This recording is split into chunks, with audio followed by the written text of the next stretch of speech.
See, if you don't learn to walk in love, how can you bring correction? Because all it is your anger and your bitterness and your unresolved issues smearing other people with the same thing. I'm reminded of our dear brother Neville Johnson. Told this story one time. He was ministering in his church in Perth, Australia, I believe it was. Might have been earlier than that. And every Sunday, this gentleman would get up and rebuke him and tell him he was wrong and just revile him every week. And his elders, finally said, "You want us to take him out?" He said, "No, leave him alone."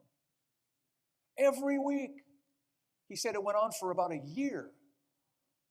And then finally, one day, this man rose up and did it again. And a sovereign love fell into Neville's heart for this individual. Before that, it wasn't sovereign love. But he had enough wisdom not to speak until the love of God was present. And he spoke and said, "Brother, for a year, you have stood up and you've withstood the word of God, and you've spoken against the word of God and me as the minister of God. And because of the vileness of your heart, from this day forward, you will lose your mind for a year." Instantly, the man lost his mind for a year.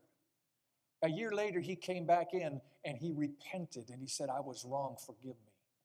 But see, he couldn't bring judgment until he had the love of the Father by which he could speak forth.